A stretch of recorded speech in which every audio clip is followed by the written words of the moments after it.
আপনার জামাইরে বলবেন চুপচাপ যে টাকাগুলা নিছে ওর টাকাগুলা দিয়ে দিতে, লিমার সাথে কথা বলে ওর কি টাকা পয়সা লেনা দেনা আছে বসে সামাজিক ভাবে শেষ করবে। আর যদি সংসার না করে ডিভোর্স দিবে।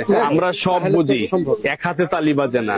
এখানে যে আশরাফ সাহেব 100% দোষী নো, ওই মহিলারও দোষ আছে কম আর বেশ। পরে আমি বিয়ে হয়েছে কত সালে? 15 সালে। তাইলে খালা, আপনার খালা মারা যাওয়ার পরে আপনি আসছেন হচ্ছে গিয়ে আপনার নানুর সাথে, রাইট? আপনার নানুর সাথে এখানে আসছেন বেড়াইতে নাকি মোল্লা খাওয়াইতে? মোল্লা খাওয়াইতে না, আমাকে এখানে নিয়ে আসছে, এরা বেড়াইতে নিয়ে আসে। পাঠাইছে কে? তাসলিমাই? যে এরা সবাই যোগাযোগ করে পাঠাইছে যে এখানে গিয়ে বেড়াও। এখানে আমার বেড়ানোর উচিলে তো না, একটু লেখাপড়ার উচিলে তো। সত্যি কথা। হ্যাঁ বলো। আমি কিছু জানতাম না, সেই উচিলাতে আমাকে পাঠাইছে জায়গা দিয়ে। আমার এই যে ননদ আছে, ওই ননদের নিয়ে আসি জায়গা, ওর সাথে আমার পড়াইতে দিচ্ছে। আবার ওই খালা 5 মাস করে চলে আসছে, তো তখন আসলে তো মিথ্যা কথা বলতেছে জানা এই কথা শুনে পরে আসবে এই কথা বলে নিয়ে আসছে।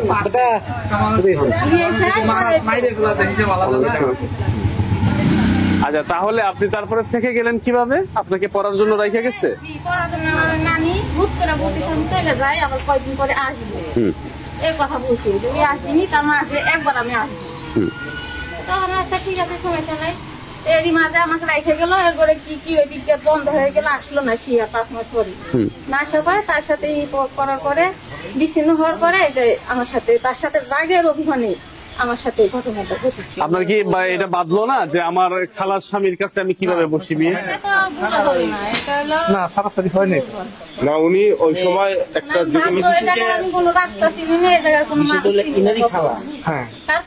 উনি ব্ল্যাকমেলের শিকার হয়েছে। তখন উনি বিয়ের আগে উনি ব্ল্যাকমেলের শিকার হয়েছে, রাইট? কথা এখানে আনতে গেছিলাম আমি। কি আপনি গেছিলেন? জি,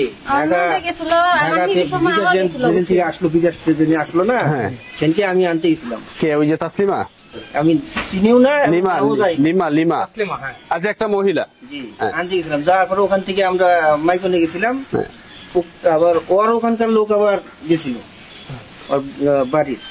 উপস্থিত আছেন আমার বাম পাশে স্থানীয় জনপ্রতিনিধি, জননন্দিত নেতা, এই ওয়ার্ডের যিনি জনপ্রতিনিধি মেম্বার।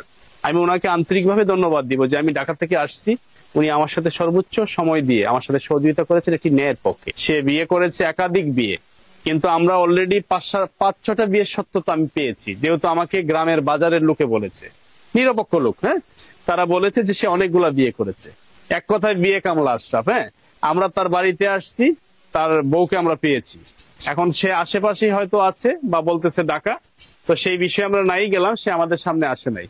তাকে আমরা একটি সুযোগ দিব, এই যে মেম্বার সাহেব আছে, আমরা একটা সুযোগ দিব সমঝোতা করার জন্য। আর একটা বিষয় হচ্ছে যে আমরা ন্যায়ের পক্ষে, আমরা সামাজিক ভাবে সমাধানের পক্ষে, আমরা মামলার পক্ষে না। আমরা এই জন্য আশরাফ সাহেবকে সুযোগ দিব, উনি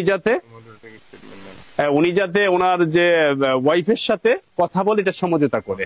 আমরা যে এখানে আসছি, আপনার সাথে কি আমরা কোনো ধরনের খারাপ ব্যবহার বা কিছু করেছি? আমাদের ছাড়া কোনো কষ্ট পেয়েছেন? আমরা যে আসছি, আমরা কি ন্যায়ের পক্ষে আছি কিনা, নাকি এক পক্ষ হয়ে কাজ করেছি? ন্যায়ের পক্ষে আছি। আমরা কি অন্যায় কিছু বলছি আপনাকে? আচ্ছা, আমাদের দ্বারা কোনো কষ্ট পাইছেন? আচ্ছা, আপনি আপনার স্বামীকে বুঝাই ভালো করে বলবেন, বললে আগামী 14 দিনের ভিতরে আমাদেরকে আপডেট দিবেন। হ্যাঁ, তো আমি এই বলে মেম্বার সাহেবকে কৃতজ্ঞতা দিয়ে শেষ করছি।